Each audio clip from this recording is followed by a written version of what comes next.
ओम नमो भगवते वासुदेवाय नमः।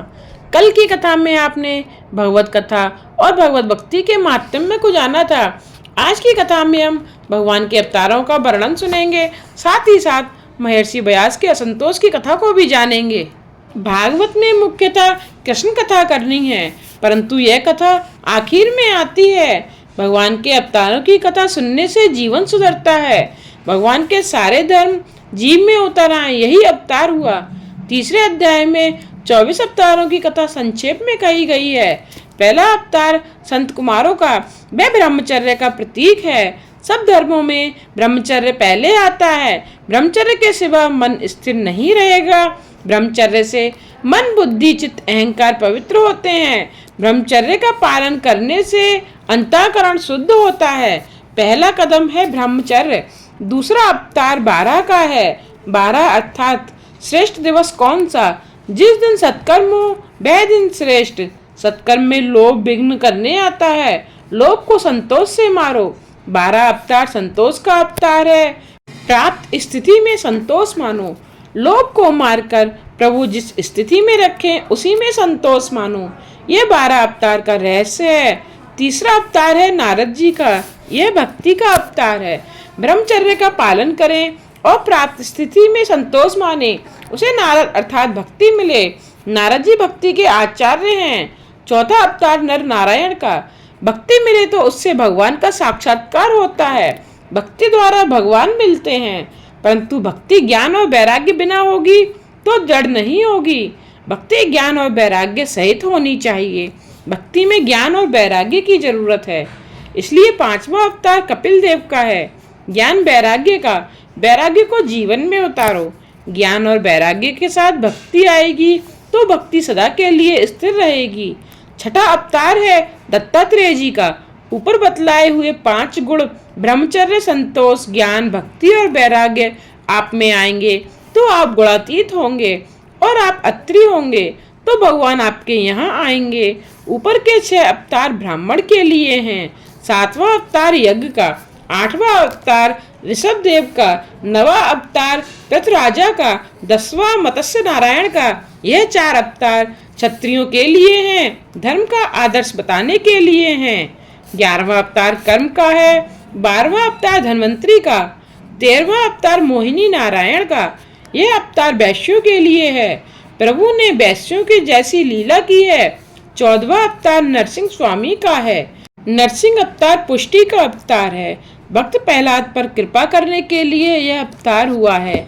भगवान ने नरसिंह अवतार में भक्त प्रहलाद पर कृपा की है। प्रहलाद जैसी दृष्टि से देखेंगे तो स्तंभ में भी भगवान का दर्शन होगा। ईश्वर सर्वव्यापक है, ऐसा केवल बोलो नहीं, उसका अनुभव भी करो, फिर तुमसे पाप नहीं होगा। संत भी व्यवहार करते हैं। जब तक शरीर है तब तक व्यवहार करना ही पड़ता है। ईश्वर को मनुष्य मन शक्ति या बुद्धि शक्ति से जीत नहीं सका, केवल प्रेम से ही जीत सका है। यशोदा के मन के सामने श्री कृष्ण दुर्बल बनते हैं और बंध जाते हैं। बालक के प्रेम के सामने माता का बल दुर्बल होता है। प्रेम के सामने शक्ति दुर्बल बनती है। आप भी परमात्मा पर खूब प्रेम बढ़ाओ, वे भगवान दुर्लभ होकर आपके पास आएगा। 15 अवतार वामन भगवान का है, जो पूर्ण निष्काम है, जिसके ऊपर भक्ति का, नीति का छत्र है, जिसने धर्म का कवच पहना है, जिसे भगवान भी नहीं मार सके हैं, बलि राजा की तरह। यह है वामन चरित्र का रहस्य। परमात्मा बड़े हैं तब भी बलि राजा के आगे वामन अर्थात छोटे बनते हैं। 16वां अवतार परशुराम का। यह अवतार आवेश का अवतार है। 17वां व्यास नारायण का ज्ञान का अवतार है। 18वां राम जी का अवतार है। यह मर्यादा पुरुषोत्तम का अवतार है। राम की मर्यादा का पालन करो, जिससे तुम्हारा काम मिटेगा, अर्थात कन्हैया मिलेगा। 19वां अवतार श्री कृष्ण का। कृष्णस्तु भगवान स्वयं। श्री कृष्ण तो स्वयं भगवान है। राम और कृष्ण एक हैं। मनुष्य दिन में 2 बार भान भूलता है। दिन के 12 बजे भूख से भान भूलता है और रात को निवृत्ति में कामसुख याद आता है, इसलिए भान भूलता है। इन दोनों समयों को संभालना है। सवेरे श्री राम जी को याद करो और रात को श्री कृष्ण को, वे दोनों समय बचाएंगे। राम जी की मर्यादा का पालन करो तो श्री कृष्ण पुष्टि पुरुषोत्तम पुष्टि अर्थात कृपा करेंगे। संत एकनाथ जी महाराज ने इन दोनों अवतारों की सुंदर तुलना की है। राम जी राजमहल में पधारे और कन्हैया कारागृह में। एक के नाम के अक्षर सरल और दूसरे के नाम के अक्षर जुड़े हुए हैं। पढ़ाते समय सरल अक्षर पहले पढ़ाते हैं और जुड़े हुए बाद में।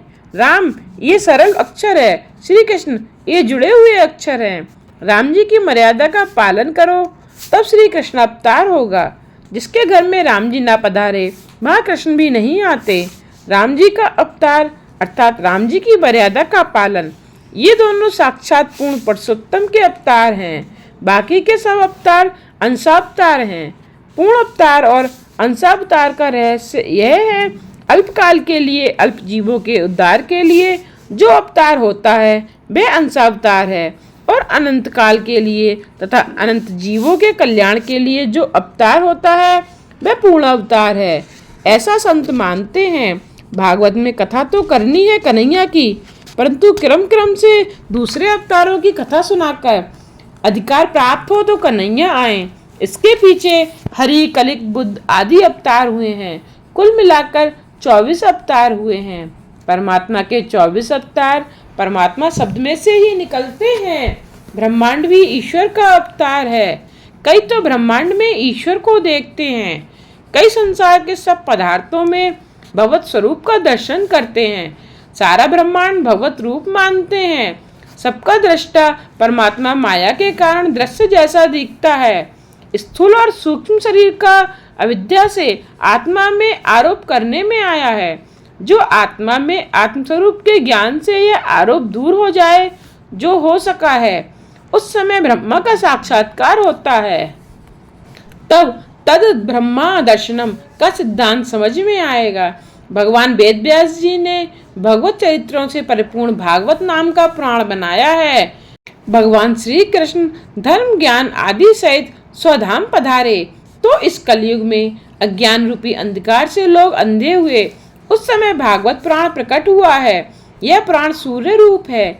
सुखदेव जी ने राजा परीक्षित को यह कथा सुनाई है। उस समय मैं वहां हाजिर था।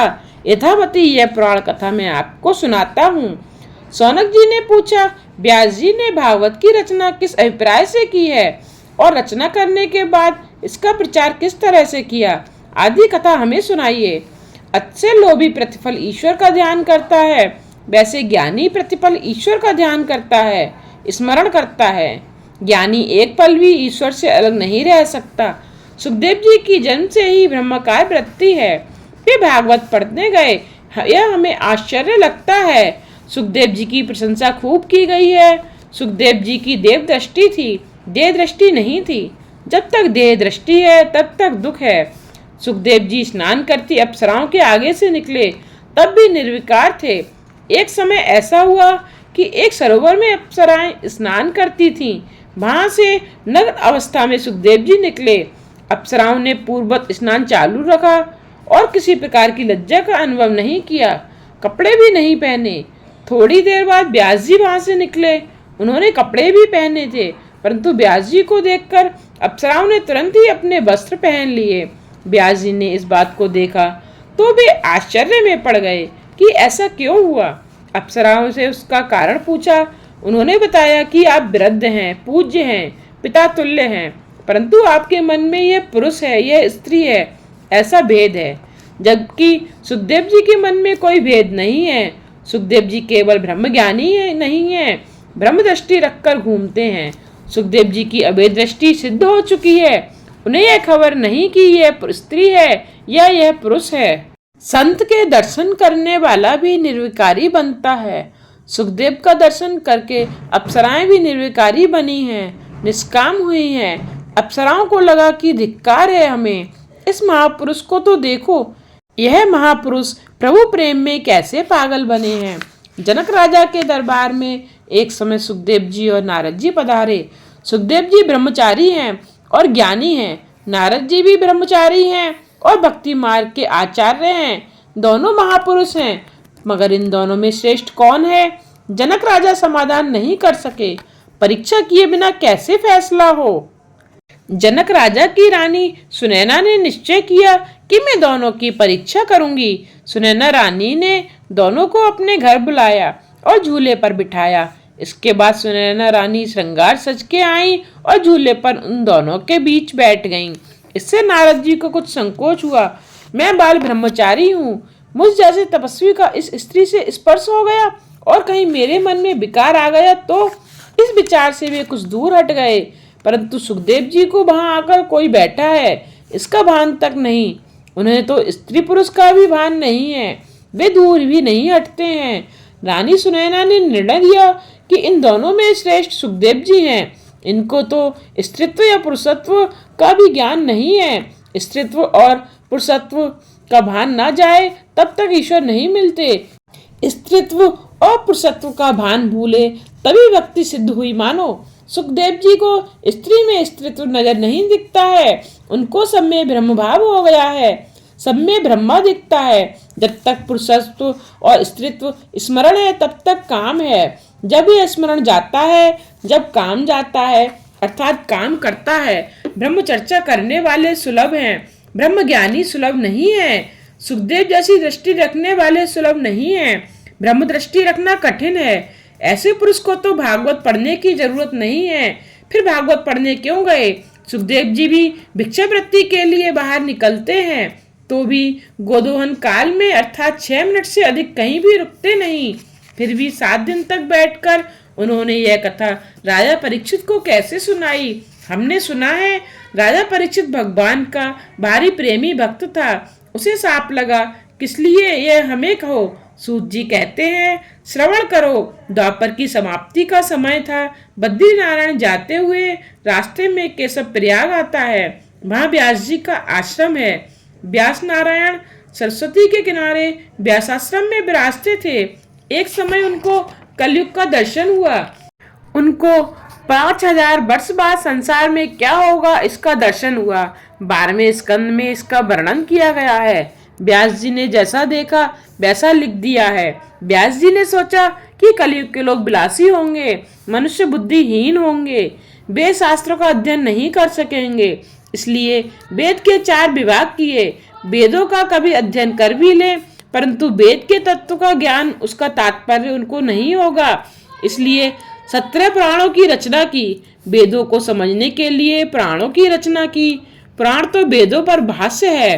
स्त्री शूद्र पतित द्विजाति वेद श्रवण के अधिकारी नहीं है, इन सब का भी कल्याण हो ऐसा विचार कर महाभारत की रचना की गई। महाभारत यह समाज शास्त्र है। महाभारत यह 5वां वेद है। भा का अर्थ होता है ज्ञान, रत अर्थात रचना। ज्ञान में और भक्ति में रमने की कला जिसने बताई गई है वह ग्रंथ है भारत। ज्ञान में जीव जब रमण करने जाता है तब कौरव विघ्न करते हैं। धर्म क्षेत्र कुरुक्षेत्र यह शरीर क्षेत्र है। धर्म और अधर्म का इसमें यह युद्ध होता है। महाभारत प्रत्येक के मन में और घर में चल रहा है। सद्वृत्तियों और असद्वृत्तियों का युद्ध यही है महाभारत। जीव धृतराष्ट्र है, जिसकी आंख में काम है, वह अंधा धृतराष्ट्र है। को अंधा यो विषयानुरागी, अर्थात अंधा कौन? जो विषयानुरागी है वह। दुख रूप कौरव अनेक बार धर्म को मारने जाते हैं। युधिष्ठिर और दुर्योधन रोज लड़ते हैं। दुर्योधन आज भी आता है। प्रभु भजन के लिए सवेरे ठाकुर जी 4 बजे जगाते हैं। धर्मराजा कहते हैं कि उठो और सत्कर्म करो, परंतु दुर्योधन आकर कहता है कि पिछले प्रहर की मीठी नींद आ रही है, सवेरे उठने की क्या जरूरत है, तू अभी आराम कर, तेरा क्या बिगड़ता है। धर्म और अधर्म इसी प्रकार अनादिकाल से लड़ते चले आ रहे हैं। दुष्ट विचार रूपी दुर्योधन मनुष्य को उठने नहीं देता। निद्रा और निंदा पर जो विजय प्राप्त करते हैं वह भक्ति कर सके हैं। दुर्योधन यह अधर्म है, युधिष्ठिर यह धर्म का स्वरूप है। धर्म धर्मराज की तरह प्रभु के पास ले जाता है और अधर्म दुर्योधन मनुष्य को संसार की ओर ले जाता है और इसका विनाश करता है। धर्म ईश्वर की शरण में जाए तो धर्म की विजय होती है, अधर्म का नाश होता है। इतने ग्रंथों की रचना कर लेने पर भी व्यास के मन को शांति नहीं मिली। ज्ञानी पुरुष अपनी अशांति का कारण अपने में ही खोजते हैं, उद्वेग का कारण अपने में ही खोजते हैं। अपने दुख का कारण बाहर नहीं है, आपके दुख का कारण आपके अंदर ही है। अज्ञान और अभिमान यह दुख के कारण है। व्यास जी अशांति का कारण अंदर ही खोजते हैं। मैंने कोई पाप नहीं किया है, जबकि अज्ञानी पुरुष अशांति का कारण बाहर खोजता है। वह बाहर के कारणों में ही अशांति का मूल पाता है। लोग किए गए पुण्यों को फिर याद करते हैं, परंतु किए हुए पाप को कोई याद नहीं करता, पाप का कोई विचार नहीं करता। व्यास जी को चिंता हुई है कि मेरे हाथ से कोई पाप तो नहीं हुआ है। नहीं नहीं, मैं निष्पाप हूँ, परंतु मेरे मन में कुछ खटकता है कि मेरा कोई ना कोई काम अधूरा रह गया है। मनुष्य को अपनी भूल जल्दी मिलती है, इसीलिए तो कहा गया है, कृपा भई तब जानिए जब दिखे अपना दोष। जगत के किसी भी जीव का दोष नहीं देखो, अपने मन को सुधारो। जो कोई आपकी भूल बताए तो उसका उपकार भूलना नहीं। व्यास जी ज्ञानी हैं, फिर भी अपने को निर्दोष नहीं मानते। मनुष्य के सबसे बड़ा दोष यही है कि वह अपने को निर्दोष मानता है। निर्दोष एक परमात्मा ही है। ब्रह्मा जी की सृष्टि गुण दोषों से रहित नहीं है। दैवी सृष्टि और आसुरी सृष्टि अनादिकाल से चली आ रही है। व्यास जी सोचते हैं कि मुझे कोई संत मिले तो मेरी भूल मुझे दिखाएं। सत्संग बिना मनुष्य को अपने दोषों का भान नहीं होता है। सत्संग में मनुष्य को अपनी भूल सूझती है। व्यास जी के संकल्प से परमात्मा ने नारद जी को उनके पास जाने की प्रेरणा की। कीर्तन करते करते नारद जी वहां पहुंचे। गंगा जी को आनंद हुआ। महापुरुषों से मिलने से कथा गंगा प्रकट होगी, अनेक जीवों का उद्धार होगा। आज गंगा जी शांत हैं ताकि इन दो महापुरुषों के सत्संग में विघ्न न पड़े। यह महावैष्णव मेरे कृष्ण की कथा करेंगे और उस कथा से अनेक जीवों का कल्याण होगा। नारद जी ने व्यास जी से कुशलता का समाचार पूछा, फिर कहा, मैं तो आपका अभिनंदन देने आया था, परंतु आपको चिंता में देखकर आश्चर्य हो रहा है। मुझे लगता है कि आप किसी गहरी चिंता में हैं, आप आनंद में नहीं हैं। व्यास जी ने कहा कि आपकी परीक्षा सच्ची है। मेरी कोई भूल हुई है, परंतु मेरी वह भूल मुझे समझ में नहीं आ रही है। कृपा करके आप मुझे मेरी भूल समझा दें। स्नातस्य में न्यूनमलम विचस्व, मुझ में जो अपूर्णता है आप इस पर विचारो, अर्थात मुझे बताओ, मेरी भूल मुझे बताओ, आपका बहुत उपकार होगा।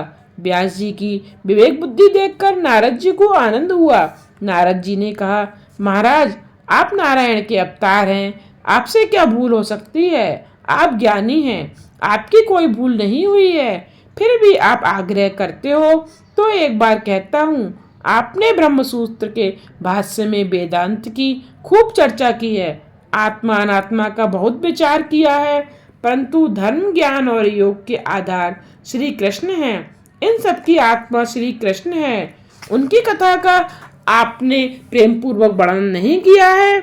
आपने भगवान का निर्मल यश पूर्ण रीति से प्रेम से वर्णन नहीं किया है। मानता हूँ कि जिससे भगवान प्रसन्न ना हो वह शास्त्र और ज्ञान अपूर्ण ही है। कलयुग के जीवों का उद्धार करने के लिए आपका जन्म हुआ है। आपके इस अवतार का कार्य अभी तक आपके हाथ से पूरा नहीं हुआ, इसलिए आपके मन में खटका है। ज्ञानी पुरुष भी परमात्मा के प्रेम में पागल ना हो जाए, तब तक आपको आनंद मिलता नहीं। प्रभु मिलन के लिए जो आतुर नहीं होता उसका ज्ञान किस काम का। कलयुग में भोगी जीव आपका ब्रह्मसूत्र आदि नहीं समझ सकेंगे। कलयुग के विलासी मनुष्य आपसे ज्ञान सिद्धांत किस प्रकार समझ सकेंगे। आपने तो योग आदि की खूब चर्चा की है, परंतु भगवान की लीलाओं और कथाओं का आपने प्रेम से विस्तार वर्णन नहीं किया है। प्रेम रहित ज्ञान की शोभा नहीं है। परमात्मा जिसे अपना मानते हैं उसी को ही अपना असली स्वरूप दिखाते हैं। परमात्मा ने अपना नाम तो प्रकट रखा है, परंतु अपना स्वरूप छिपा रखा है। जब परमात्मा के अपने प्यारे भक्त उसकी बहुत भक्ति करते हैं, तब परमात्मा उनको अपने स्वरूप का दर्शन कराते हैं। सामान्य मनुष्य भी जहाँ प्रेम होता है वहाँ अपना स्वरूप प्रकट करता है। बाहर के मनुष्य को देखने पर कोई दिल खोलता नहीं है। जिसके लिए प्रेम होता है उसको तो बिना पूछे सब बता देता है। मनुष्य परमात्मा के साथ प्रेम नहीं करता, इसीलिए वह प्रभु का अनुभव नहीं कर पाता। बड़ा ज्ञानी होने पर भी जब तक परमात्मा से प्रेम नहीं करता तब तक उसे परमात्मा का अनुभव नहीं होता है। जूतों से, कपड़ों से, पैसे से प्रेम करता है वह कोई ज्ञानी कहलाता है। आजकल लोग पुस्तकें पढ़कर ज्ञानी बन जाते हैं। उनको गुरु की सेवा नहीं करनी पड़ती, उनको ब्रह्मचर्य पालने की जरूरत नहीं लगती। श्री कृष्ण की लीलाओं का, कथाओं का आपने प्रेम से गान नहीं किया, इसलिए आपको दुख होता है। यह तुम्हारी अशांति का कारण है। ज्ञान की शोभा प्रेम से है, भक्ति से नहीं। जो सर्व में भगवत भावना जागे तो यह ज्ञान किस काम का। श्री कृष्ण प्रेम में पागल बनोगे तो शांति मिलेगी। आपने प्रेम में पागल होकर कृष्ण कथा का परिपूर्ण वर्णन नहीं किया है। जीव से ईश्वर दूसरा कुछ नहीं मांगता, केवल प्रेम चाहता है। कलयुग के मनुष्य को स्नान के लिए गर्म पानी नहीं मिलता तो वह गुस्से से पागल हो जाता है। ऐसे मनुष्य योग क्या सिद्ध करेंगे। जिसकी भोग में आसक्ति है उसकी तंदुरुस्ती नहीं रहती। द्रव्य में जिसकी आसक्ति है उसका मन ठीक नहीं रहता। ऐसे मनुष्य से योग सिद्ध नहीं होता। चित्तवृत्ति के निरोध को योग कहते हैं। इसे सिद्ध करना मुश्किल है। बातें ब्रह्म ज्ञान की करें, प्रेम पैसे से करें, उसे परमात्मा नहीं मिलता, उसे आनंद नहीं मिलता। तो अब आप ऐसी कथा करो कि जिससे सबको प्रभु के प्रति प्रेम जागे। ऐसे दिव्य कथा करो, ऐसा प्रेम शास्त्र रचो कि जिससे सब कृष्ण प्रेम में पागल बने। कथा सुनने वाले को कन्हैया प्यारा लगे, संसार की उपेक्षा करें। ऐसी कथा आप करेंगे तो आपको शांति मिलेगी। आज की कथा को यहीं विराम देते हुए कल की कथा में आप भगवान के यश कीर्तन की महिमा और देवर्षि नारद का पूर्व चरित्र की कथा का श्रवण करेंगे। अगर आपको मेरी कथा पसंद आई हो तो मेरी वीडियो को लाइक और शेयर जरूर कीजिएगा। साथ ही साथ मेरे आगे आने वाले वीडियोज के लिए मेरे चैनल को सब्सक्राइब करके बेल आइकन पर प्रेस करके ऑल पर क्लिक करना ना भूलिएगा, जिससे आगे आने वाली कथा के नोटिफिकेशन आप तक पहुंचते रहें।